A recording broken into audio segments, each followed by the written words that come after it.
Terima kasih Bapa. Terima kasih karena kebaikan-Mu. Terima kasih Tuhan Yesus. Terima kasih Roh Kudus untuk setiap penyertaan-Mu dalam kehidupan kami. Walaupun segala sesuatu berubah, walaupun segala sesuatu bergoncang Tuhan, namun kami tetap percaya Tuhan. Karena rencana-Mu yang terjadi dalam kehidupan kami. Dan rencana-Mu itu yang terindah dalam setiap kami. Pribadi-Mu itu yang tidak akan pernah berubah, itu yang membimbing kami, yang memegang tangan kami Tuhan. Sehingga kami percaya penuh pada apa Tuhan. Dan kami melihat kuasa-Mu Tuhan. Kami melihat kuasa-Mu di tengah-tengah dunia yang tidak menentu ini. Dan kami tetap percaya. Terima kasih Bapa. Kami mau melihat lagi setiap apa yang Kau sediakan dalam kehidupan kami. Kami mau mengenal Kau lebih dalam lagi Tuhan. Kami mau mengetahui rahasia-rahasia kerajaan surga oleh karena anugerah-Mu. Terima kasih Bapa, kami ucap syukur Roh Kudus pimpin hati kami, pikiran kami, sehingga kami boleh melihat, memandang, fokus pada Tuhan saat ini. Untuk kami terus berjalan di dalam kasih karunia. Di dalam nama Tuhan Yesus kita semua yang siap menerima yang terbaik kepada Tuhan. Kita berkata, Amin. Shalom. Shalom. Apa kabar hari ini? Siapa yang diberkati Tuhan sepanjang minggu ini? Haleluya. Amin. Semangat ya, karena kenapa kita semangat? Karena tadi ya, ujian tadi berkata rencana Tuhan itu indah. Dan rencana Tuhan itu yang terjadi dalam kehidupan kita. Amin. Amin. Ya. Nah, kita mau belajar tentang apa yang Tuhan sudah sediakan dalam kehidupan kita. Ya. Hidup dalam apa yang Tuhan sudah sediakan. Coba hari ini, saat ini, ya, selama 5 detik aja. Ya. Lihat sekeliling dulu. Lihat sekeliling apa yang ada di sini. Kita lihat. 1, 2, 3, 4, 5. Nah sekarang merem, pejam mata ya, tak tanya, Mas Yudi, sebutkan 3 benda yang ada di sekitar tempat ini. Gelas, kursi,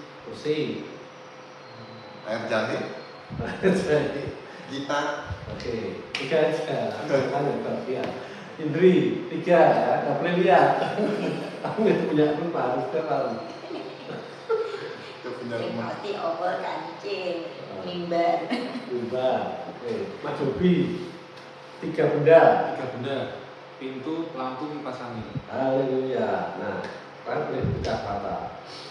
Jadi banyak ya yang kita bisa lihat di sini. Bahkan ketika kita nggak lihat, karena kita tahu itu ada dan kita percaya itu ada. Ya. Nah, hal-hal itu sudah ada sejak tadi kita masuk di rumah ini. Ya, dan kita tidak perlu berjuang keras untuk membuatnya ada, benar ya? Masuk sini berjuang untuk ada mimbar, untuk ada kipas angin, untuk ada kursi ya, semuanya sudah tersedia. Ya. Bahkan kita tidak selalu mengingatnya mungkin. Ya. Begitu juga dengan berkat dan kasih karunia Tuhan. Semua itu sudah disediakan oleh Yesus. Tapi kita seringkali kita hidup seolah-olah itu belum disediakan. Seolah-olah kita belum memilikinya. Karena apa? Karena kita belum menyadarinya. Nah hari ini kita akan belajar melihat apa yang sebenarnya sudah Tuhan berikan dalam kehidupan kita. Nah seperti barusan saya tadi lihat ini layarnya gelap sekali. Nanti terang menjadi terang. Karena saya tahu dia punya fasilitas untuk lebih terang. Nah, tentang pola pikir kita ya. Saya mengajukan pertanyaan, ya, jawab dalam hati saja. Jawabnya dalam hati loh ya. Jika saudara merasa sedang jauh dari Tuhan, sedang jauh dari Tuhan, pikiran apa yang paling sering muncul? 1, ya, aku harus berdoa lebih rajin, harus beribadah lebih baik lagi, supaya Tuhan kembali mengasihi. Atau pikiran lain, Tuhan tetap mengasihiku karena karya Yesus. Dia sudah menyediakan jalan supaya aku bisa tetap mendekat kepadanya. Ada dua pola pikir di situ. Nah, dua jawaban itu menunjukkan dua cara pandang yang berbeda. Hari ini kita akan belajar bahwa kasih karunia itu mengajarkan kita untuk tidak berusaha mendapatkan apa yang sebenarnya Yesus sudah sediakan bagi kita. Amin. Itu kasih karunia seperti itu. Ya. Nah, suatu analogi ya, bayangkan ya kan. Mari langsung bayangkan terus ya. Karena apa? Kalau kita belajar firman Tuhan, ya kita harus bisa bayangkan firman itu berkata apa, kejadian seperti apa, terus apa sih Tuhan mau dalam kehidupan kita dan apa yang Tuhan kerjakan itu harus kita bisa bayangkan itu. Ya, jadi hidup di dalam kehidupan kita. Nah, bayangkan ada seorang yang mewariskan rumah, tanah, dan tabungan yang sangat banyak untuk Mas Yudi itu. Amin. Amin. Mewariskan, dia sudah mewariskan itu, ada rumah, tanah, tabungan yang sangat banyak untuk Mas Yudi.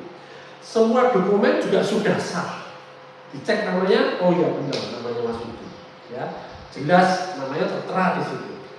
Nah, tapi selama bertahun-tahun, ya, Mas Yudi tetap hidup di dalam rumah kontrakan yang sempit, bekerja berat, merasa kekurangan.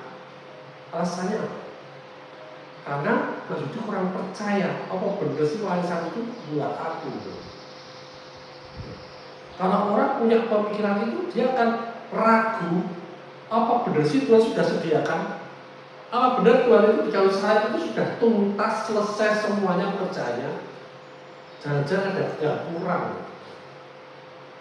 Nah, masalahnya apa? Masalahnya apakah warisannya belum ada? Sudah ada kan? Tapi pemahamannya aja yang belum benar. Nah, itulah gambaran banyak orang percaya Tuhan sudah mewariskan segala sesuatu yang berguna untuk hidup yang saleh melalui Yesus.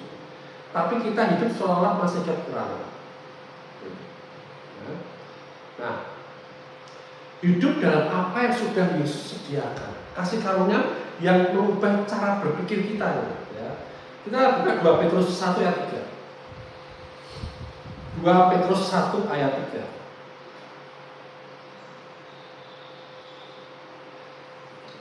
Silakan dibaca. 2 Petrus 1 ayat 3. Karena kuasa ilahinya telah menganugerahkan kepada kita segala sesuatu yang berguna untuk hidup yang saleh oleh pengenalan kita akan Dia yang telah memanggil kita oleh kuasanya yang mulia dan ajaib. Karena kuasa ilahinya, jadi dengan kuasa ilahinya telah menganugerahkan kepada kita, nggak cuma sekedar kita dikasih gitu kok, tapi kita dikasih, diberi cuma-cuma dengan suatu kuasa ilahi, dengan suatu kemampuan ilahi untuk kita bisa menerima dan kita bisa melakukan itu semua. Ya. Telah menganugerahkan kepada kita segala sesuatu yang berguna untuk hidup yang saleh, untuk hidup yang kudus, untuk hidup benar. Karena untuk hidup yang saleh, yang kudus, yang benar, ya, kita tidak dapat kok melakukan kesulitan kalau kita tidak punya kuasa itu. Amin. Ya. Nah, tetapi kuasa ilahi itu sudah dianugerahkan pada kita.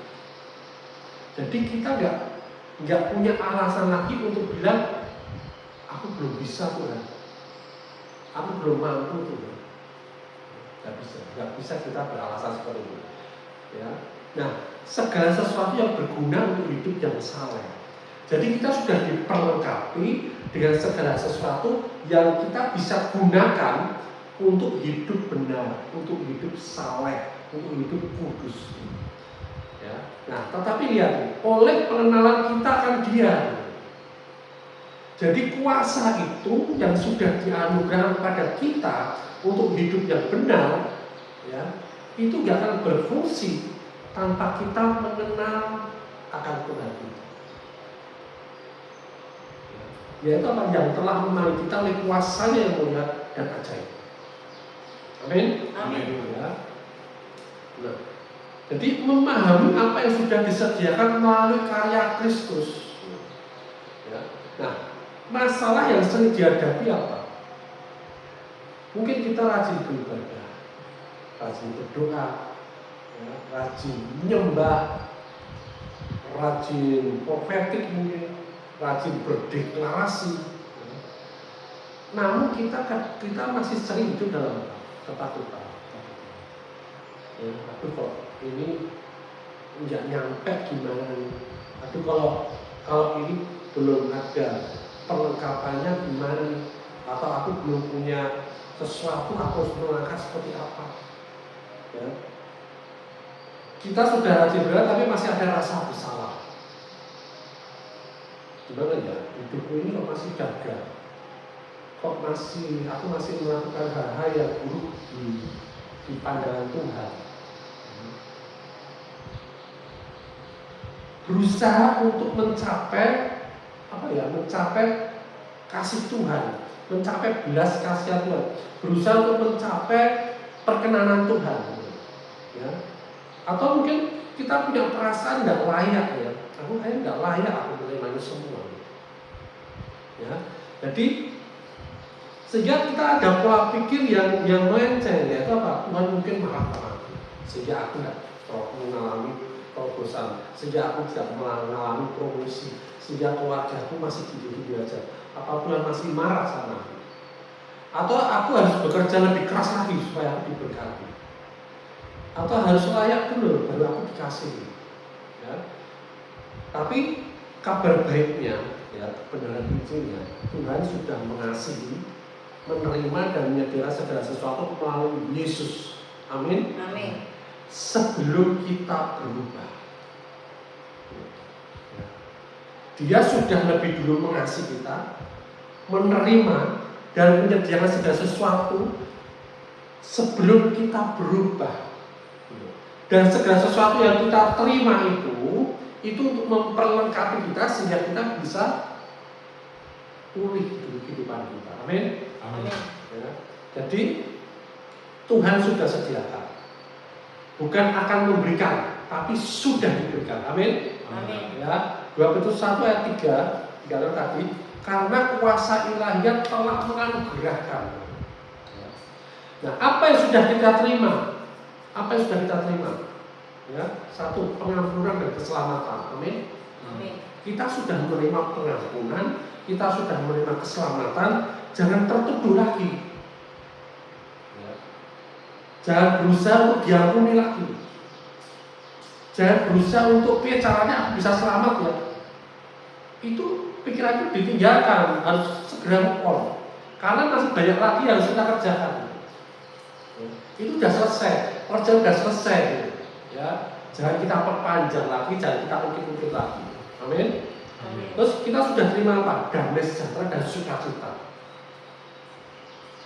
Kita sudah terima damai sejahtera dan sukacita. Amin. Amin. Ya. Tidak ada alasan lagi kita khawatir, tidak ada alasan lagi kita merenggut, ya, sukacita, ya, kehilangan sukacita. Ya. Walaupun keadaannya nggak ada alasan untuk kita sukacita, keadaannya tidak membuat kita damai sejahtera, tapi karena damai sejahtera ini penuh, melimpah, dan kita sadar itu, maka kita tetap damai sejahtera dan sukacita. Amin. Amin. Ya, sama. Kalau kita ini masuk dalam air, nyelam, ya kan?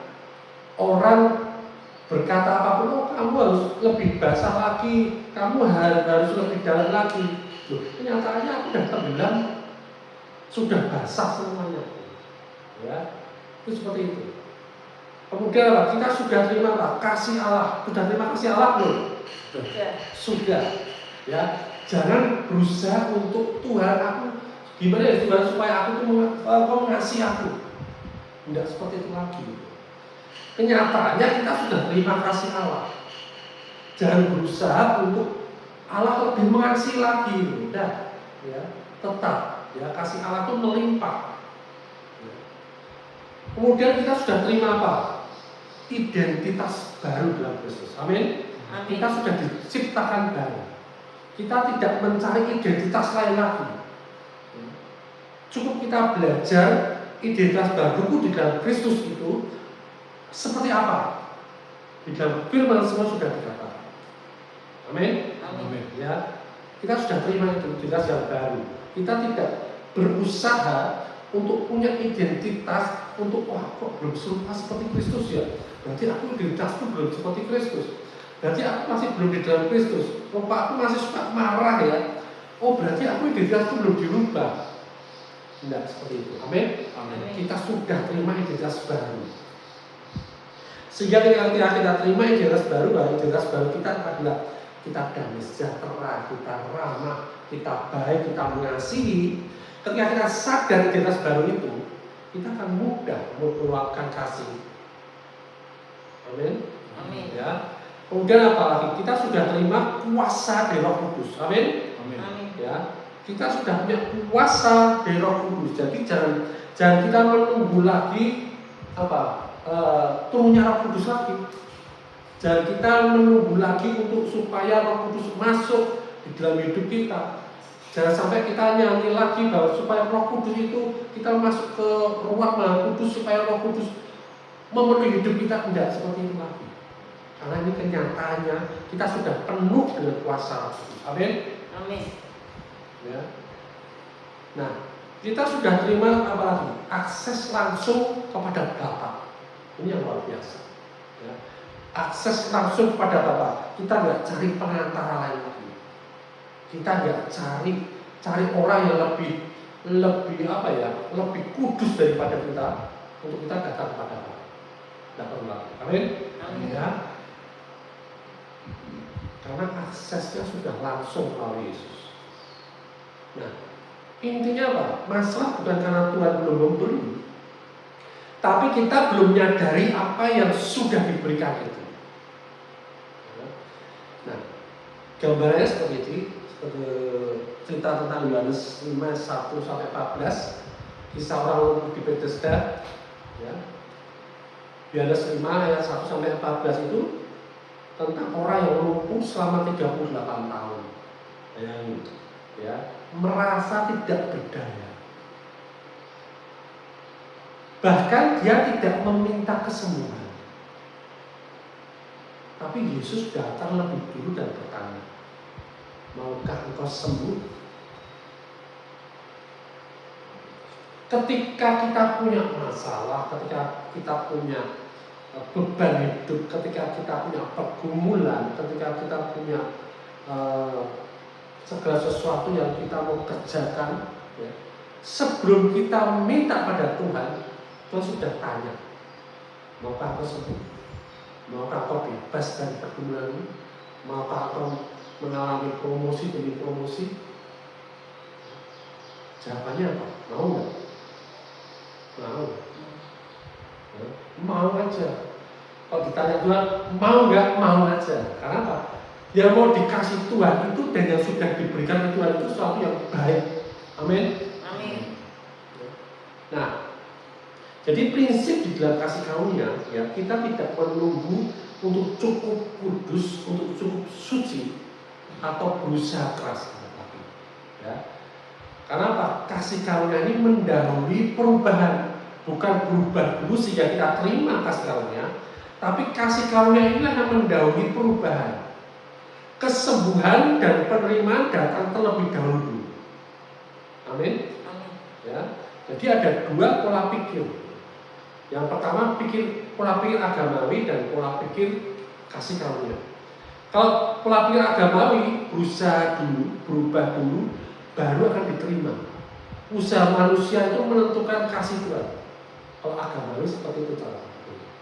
Tetapi kasih karunia Tuhan sudah diterima di dalam Kristus, lalu diubahkan, dipulihkan, disembuhkan. Amin.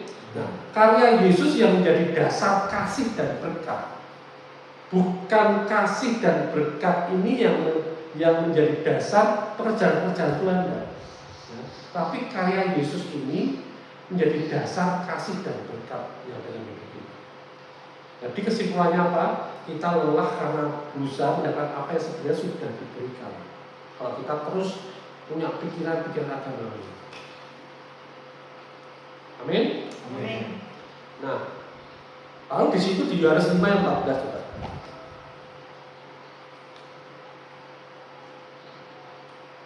Yohanes 5 ayat 14. Kita baca.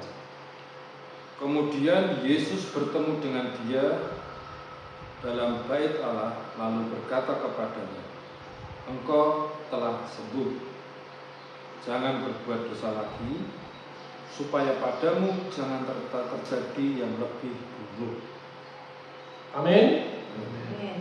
Engkau telah sembuh, jangan berbuat dosa lagi. Ya. Ini bukan ancaman hukuman ya.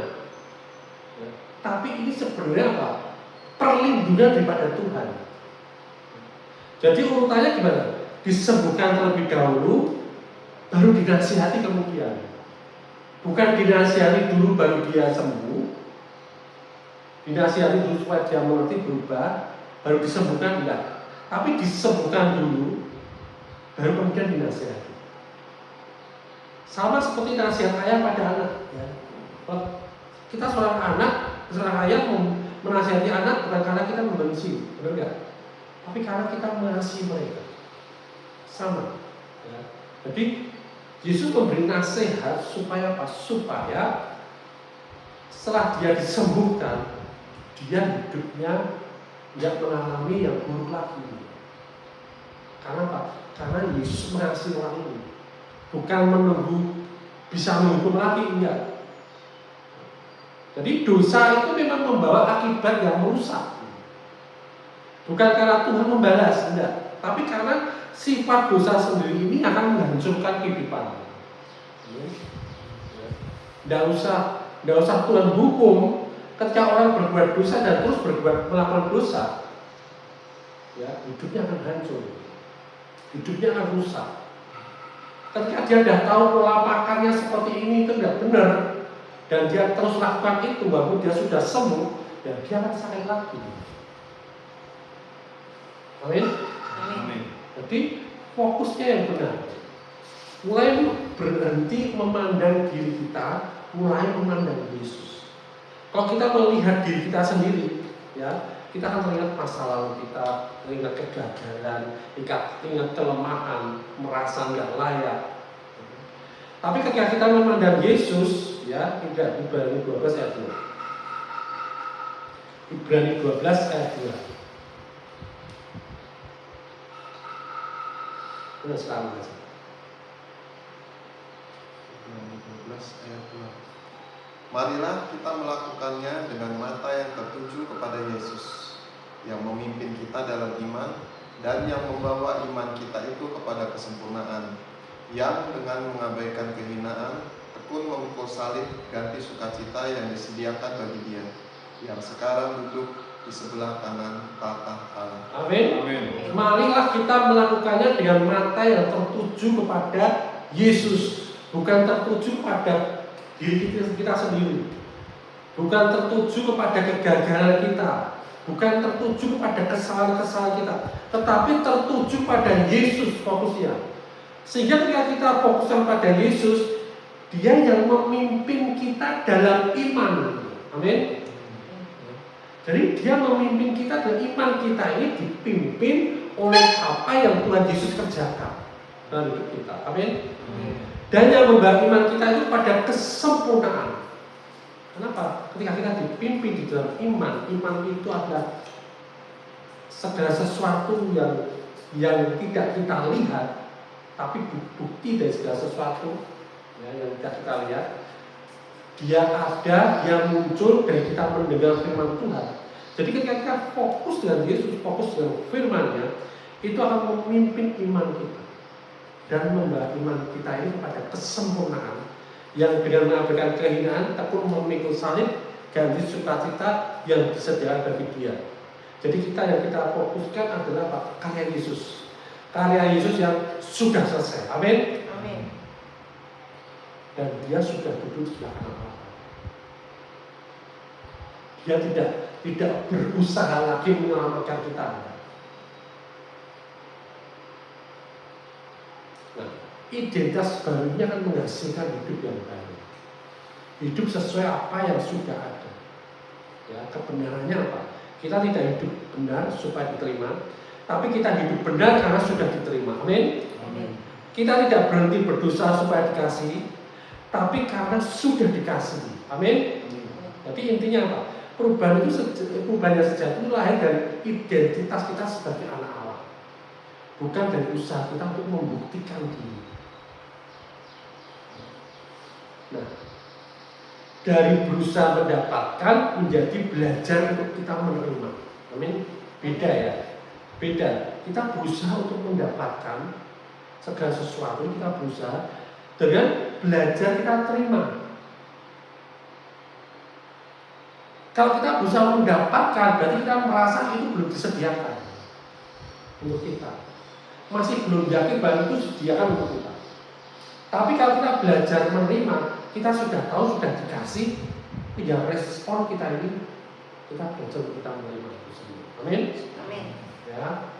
Nah, perubahan pola pikirnya apa? Saya harus layak menjadi saya diterima karena Kristus. Tuhan mungkin memberkati menjadi di dalam Kristus aku sudah diberkati. Amin. Amin. Ya, dalam Kristus Dia telah mengaruniakan kepada kita segala berkat rohani di dalam surga. Ya, jadi berhenti hidup sebagai pengemis rohani, hiduplah sebagai anak raja. Amin. Amin. Amin. Ya. Nah, penutup. Ya. Jadi kasih karunia tidak berkata berubahlah supaya Tuhan mengasihimu, tapi berkata apa? Tuhan mengasihimu, karena itu hidupmu dapat diubah. Amin. Amin. Yuk kita deklarasi bersama-sama. Mari berdiri. Saya adalah anak Allah yang dikasihi. Saya adalah anak Allah yang dikasihi. Diterima bukan karena usaha, Diterima bukan karena usaha, tapi karena karya Yesus. tapi karena karya Yesus. Saya hidup dalam kasih karunia, Saya hidup dalam kasih karunia, bukan rasa bersalah. bukan rasa bersalah. Dalam nama Yesus. Dalam nama Yesus. Dalam nama Yesus. Dalam nama Yesus. Amin. Amin. Terimalah apa yang sudah Yesus sediakan. Hidup kita sudah memiliki dasar yang Amin. pasti di dalam Dia. Amin. Bapak kami ucap syukur untuk hari ini. Sungguh luar biasa apa yang sudah Kau sediakan dalam hidup kami. Engkau sediakan hidupmu dalam hidup kami, Tuhan. Engkau sediakan surga dan segala sesuatu yang bisa untuk kami, Tuhan. Bagian kami percaya menyadarinya, bahwa semua sudah kami terima. Bukan karena usaha kami, bukan karena kelayakan kami, bukan karena usaha keras kami, Tuhan, tapi karena kasih-Mu, karena anugerah-Mu, Tuhan. Dan itu semua yang akan membuat hidup kami makin hari makin dipulihkan. Amin. Terima kasih Bapak, kami ucap syukur Tuhan. Berkati jemaat-Mu yang ada Tuhan, yang tetap setia di dalam di sisi ini Tuhan. Amin. Keluarga mereka Kau berkati, anak cucu mereka Kau berkati. Amin. Amin. Tidak ada satupun Tuhan yang tidak menerima kasih karunia-Mu Tuhan. Belas kasihan-Mu Tuhan, semua itu Tuhan, untuk siap kami Tuhan. Di mana kami selamatkan, seluruh keluarga besar kami pun akan diselamatkan. Amin. Terima kasih Bapak, kami ucap syukur Tuhan hari ini Tuhan. Di sisi sambil selesai kami benar-benar Tuhan bersuka cita merayakan Tuhan apa yang sudah Kau jadikan dalam sisi ini. Terima kasih Bapak, dan ke depan kami akan melihat segala sesuatu yang sudah Kau sediakan dalam kehidupan kami. Amin. Dan kami menikmati semuanya itu Tuhan. Terima kasih Bapak, mengucap syukur, terima kasih Roh Kudus. Kami semua, kita semua terima berkat yang daripada Allah Bapa, Putra, dan Roh Kudus. Berkat yang melimpah, berkat yang pada surgawi, berkat yang terus mengalir dalam Amin. kehidupan kami semua. Di dalam nama Tuhan Yesus. Haleluya. Amin. Amin. Merdeka. Merdeka. Grace of God is shining bright, guiding me through every night.